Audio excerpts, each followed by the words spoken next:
जो इन 5 रहस्य को जान गया, 5 की गिनती के, वो अमर हो गया। आप उसके विषय में 5 सूत्र जानिए और अमर हो जाइए।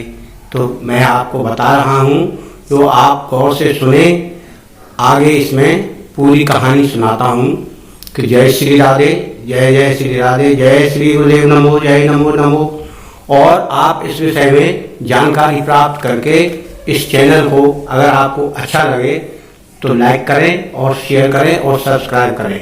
तो मित्रों, सर्वप्रथम हम आते हैं नंबर 1 पर। नंबर 1 पर आता है ईश्वर क्या है, यानी ईश्वर एक ही है, 1 नंबर पर। इसके अलावा इसका कोई विकल्प नहीं है।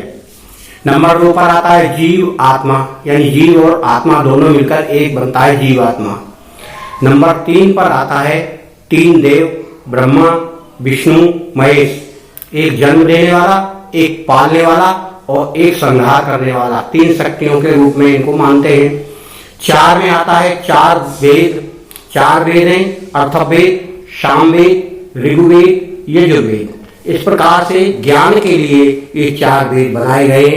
उनको जान ले तो भी वो कोई ज्ञानी हो जाता है। 5वें नंबर पर आता है पंच तत्व, यानी चित्त जल पावक गगन समीरा, पंच तत्व मिल बना शरीरा। इसको जानने के लिए ही सब चीजों को जानना जरूरी है। जैसे ईश्वर को पहले जाने, फिर इसको जाने, पंच तत्व को, तभी हम इसको समीक्षा कर पाएंगे। ईश्वर सत्य है और प्रकाश रूप में परिभाषित होता है। यदि प्रकाश नहीं तो ब्रह्मांड का अस्तित्व समाप्त समझो, क्योंकि नेत्रों में ज्योति, शरीर में प्राण, या यूं कहें जीव में प्राण सूर्य के कारण ही होता है। और इसलिए सूर्य को देव भी कहा जाता है, देव की संज्ञा दी गई है, सूर्य देव। इसके अंदर असीम शक्ति है जो संसार चक्र को पूर्ण रूप से नियंत्रण करती है। और इसी की चाल के कारण पृथ्वी व अन्य ग्रहों पर प्रलय आती है और तूफान चलते हैं, पृथ्वी फट जाती है और अन्य ग्रह भी नष्ट होकर एक दूसरे से टकराने लगते हैं। इन सब को जानने के बाद फिर पंच तत्व को समझना है, जो किसी भी जीव के जन्म का, मरण का कारण होता है। और जो इन 5 तत्वों को भली प्रकार जान जाए उसे तत्वज्ञानी कहते हैं। और उस तत्वज्ञानी की परिभाषा और भी कई तरीके से दी गई है, मगर तत्व को जानने वाले को ही तत्वज्ञानी कहते हैं। और उसकी शक्ति के अधीन 5 तत्व हो जाते हैं, चित्त जल पावक गगन और समीर। ये 5 तत्व तत्वज्ञानी के नियंत्रण में हो जाते हैं। फिर वह कभी मरता नहीं, अमर है। कभी भी कहीं भी वह लोप हो सकता है और कभी भी कहीं भी वह रूप धारण कर सकता है। ऐसा एक योगी जनमानस से दूर किसी अज्ञात स्थान पर निवास करता है, क्योंकि जनमानस के साथ उसे व्यवधान होता है। वह एकांत में अपने आनंद में समाधिस्थ रहता है। इस विद्या का अभी लोप नहीं हुआ है, परंतु शायद भविष्य में लोप हो जाए, क्योंकि हमारा समाज उस ओर तेजी से बढ़ रहा है। गुरुकुल बंद हो रहे हैं और कॉन्वेंट खुल रहे हैं। अब कोई इंग्लिश आचरण की ओर मुड़ रहा है।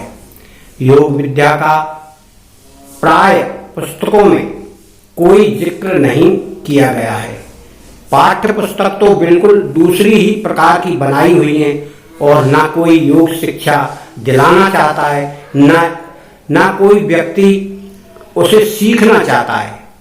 जब व्यक्ति की उम्र निकल जाती है तब योग सीखना चाहता है, योग क्रिया करता है। उस समय शरीर की शक्ति उस योग शक्ति को धारण करने में अक्षम रहती है। केवल पुस्तकीय ज्ञान ही मिल पाता है, क्रिया योग नहीं कर पाता व्यक्ति।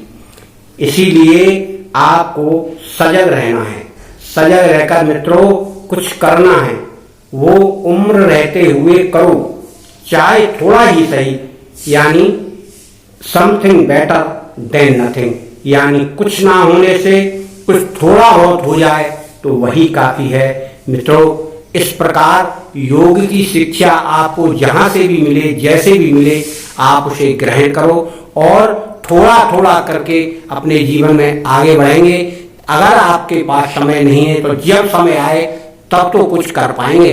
अंत समय में एकदम योग क्रियाएं करना बड़ा मुश्किल होता है, उनको प्राप्त करना मुश्किल है और उनको करना मुश्किल है, और अभ्यास रूप में भी बहुत सारी दिक्कतें आती हैं। इसीलिए थोड़ा थोड़ा अभ्यास अभी से आप करेंगे तो आपको भविष्य में, यानी उम्र के लास्ट उम्र में आप उसको कर पाएंगे। फिर आपको पुस्तक पढ़ने की जरूरत नहीं है, केवल क्रिया योग करने की ही जरूरत है। आप उसे क्रियान्वित करेंगे तो आप अपने रास्ते पर स्वयं आ जाएंगे। आज कोई गुरुकुलों में सिखाने वाला नहीं है। पहले ब्रह्मचारी को गुरुकुलों में ये विद्या सिखाई जाती थी, और भी शक्तियां, शस्त्र विद्याएं भी सिखाई जाती थी कि यानी यदि किसी के ऊपर कोई व्यक्ति शत्रु हमला करे तो आपको किस प्रकार बचना है, अपना बचाव करना है। अहिंसा का व्रत भी सिखाया जाता था, मगर शत्रु से बचने का रास्ता भी बताया जाता था। इसलिए मल्ल युद्ध, योग विद्या, शस्त्र विद्या, इस प्रकार की शिक्षाएं देने के साथ साथ शारीरिक शिक्षा और विश्व शक्तियों की शिक्षा सभी उन गुरुकुलों में दी जाती थी। और आचरण में व्यक्ति के चरित्र पर बहुत जोर दिया जाता था। उसको पुष्ट रहना है जिससे बुद्धि और शरीर दुरुस्त रहे। इन सब क्रियाओं को आज किसी विद्यालय में या प्राथमिक विद्यालय में नहीं सिखाया जाता, केवल कॉन्वेंट में ड्रेस और इंग्लिश बोलने पर जोर दिया जाता है। मित्रों, मेरा कहना है आप योग विद्या की ओर थोड़ा थोड़ा ध्यान दें और आप उसमें कार्यरत रहें, और अंत समय में उसको करेंगे तो आप सफल हो पाएंगे। जय श्री राधे, जय श्री राधे, जय श्री गुरुदेव नमो। भगवान की कृपा आप सभी के ऊपर बनी रहे।